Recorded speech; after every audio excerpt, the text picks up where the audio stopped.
My name is Knut Larsson. I'm the author of the book. I'm reading the entire book in front of the camera with commentaries. The role of women. A wife who is in competition with her husband, or who has just enough mind to detect his faults, is the extinguisher of genius. This was said by the famous writer and poet Goethe, the German poet. It was one or maybe two generations who could afford to have women at home. The upper class was able to keep their women at home without working. When everybody's affluence increased due to the Industrial Revolution, the sign of affluence was the opportunity to allow women to stay home and to not work as a status symbol. It was also an expression of the man's love, so she did not have to work and have money and time to beautify herself. Dissatisfaction among women in this arrangement is grounded in the inherent desire for self-realization, the desire to work and achieve. In fact, doing nothing is the ultimate deprivation from living and the ultimate punishment. One of the fundamental constants in human relationships is dominance and submission. In marriage, government, business, and other organizations. Not allowing the relationship between husband and wife to be a relationship of dominance and submission is not natural. Now, does that mean that's always the male? No, sometimes it's the female. But in order to make it work, it has to be that constellation. Otherwise, it is a business partnership, and it's not going to work. Subordination equals submission. To be a subordinate means to be submissive to something. Any organization of human beings would not function without the ability to exercise dominance and to be submissive. And a marriage is the smallest organization within a society.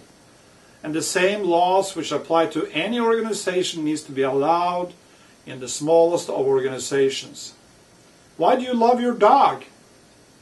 The dog is submissive and the dog loves you because you're dominant. If you're not dominant with your dog, the dog will stop loving you.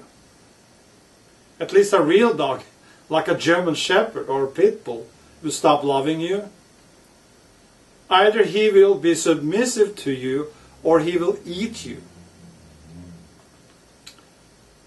Very few marriages would fall apart if they have great sex together. Today, through legislation, the power has been taken away from the male and made him into a sissy. And the female has been made into a man. If the man's opportunity to be masculine, meaning dominant, has been taken away from him, and the female has been persuaded that it is no longer desirable to be feminine, sexuality is destroyed. A house and money is not going to keep a couple together. Not even children. So in order to create happy marriages again, we need to restore masculinity and femininity. That is yin and the yin, which is needed for harmony and love. A whole generation's opportunity to be happy in marriage has been destroyed in the last 40 years. The social experiment to make the male into a female and make the female into a male needs to stop because it is completely perverted and not normal. It would not exist without legislation and the destruction of freedom.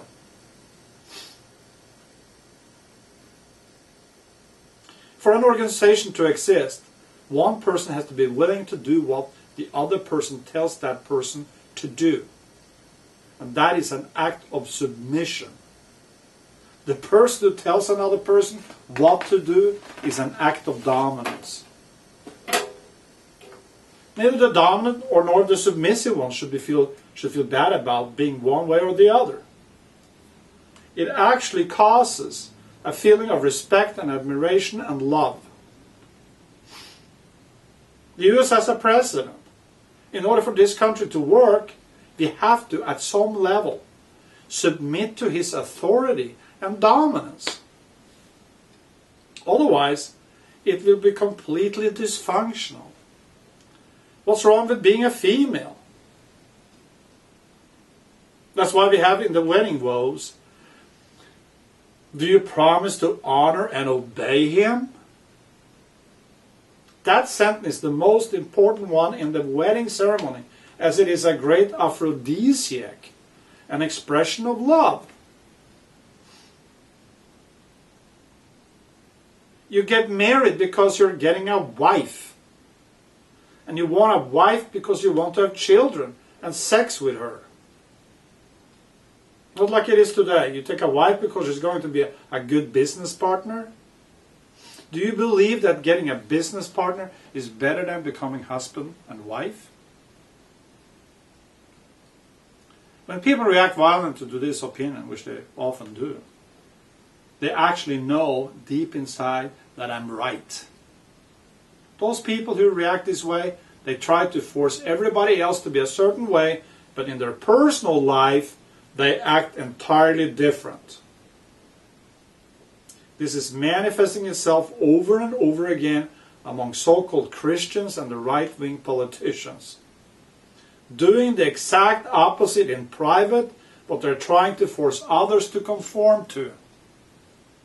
The American people are ready to throw up over the hypocrisy of it all. In other words, bowing and curtsing need to be restored. The female gains her power through her femininity and carrying the children. The male gains his power by providing protection and safety and materially for the female and the children. What we can call true morality, I'm talking about not sexual morality, if that even exists. What do you mean by sexual morality? Sexuality is a physical act and psychological act between two consenting partners. So what does morality has to do with it? The custodian of true morality is the male. The female is the custodian of culture. So if you want moral children, they need the attachment to their father. The father gives conditional love.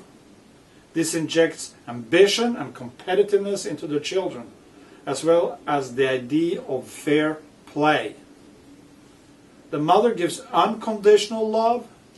The mother, through her unconditional love, injects into her children culture, traditions, and nurturing. Both parents are needed for healthy development of children. When you look at the stage of a boy's development according to psychology, the way it was taught 30 years before we had a strong political influence on it, and it might have been a lot more objective back then. The stages of a boy's sexual development is as follows. He discovers his sexuality by playing with himself already from the time of 2 years old or younger. He is capable of achieving an orgasm already as an infantile. Then his sexuality from about 5 years old to about 8 years old is directed toward girls. From about 8 to about 11, he is in many ways homosexual and has sexual relations with his boyfriends. The girls are rejected at that age by the boys. From about 11, his interest in girls starts to become dominant again, and by the time he is 12 or 14, he can be hysterically in love with a girl. Normally, at a distance, but he develops very quickly into sexual playfulness. He is immature. He may have his first real sexual relationship from the time between 16 and 21 as being the most common. Same-sex sexuality among girls is much more prevalent than it is between the boys, and it lasts a lot longer into becoming a teenager.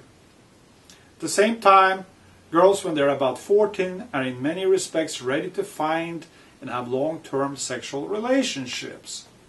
And they're seeking out boys who are at least, many times, 5 to 6 years older than they are, and are rejecting boys of the same age.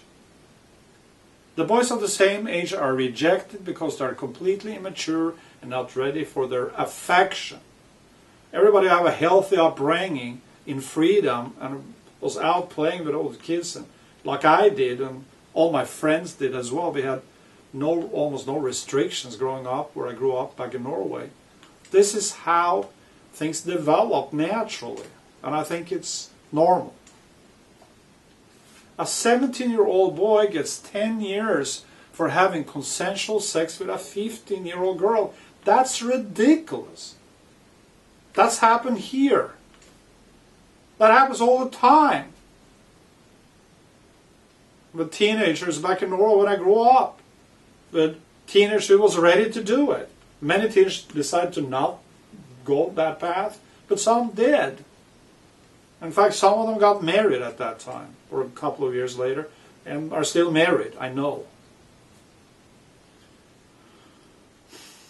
It has been a catastrophic decline in boys' motivations and performance in school over the last 30 years. This is a fact. This is understandable, as boys' motivation is driven by the ambition, where his number one goal is to find a wife and have a family. A man's ambition is not driven as much for himself, but his ability to take care of someone else. This ambition is instilled in him by his father, and too many boys grow up without fathers. Legislation and culture has over the last 30 years undermined his ability and desire to start a family by the continuous promotion of hostility against the male, and to make it a virtue among women to leave their husbands and boyfriends. It was therefore great to see and touching that a school in Berkeley, California, of all places, is going to welcome boisterousness, desire for exploration, and masculine energy in their students. That's a new paradigm shift. This is a very important step in the right direction for the U.S. to foster a new generation of entrepreneurs and scientists.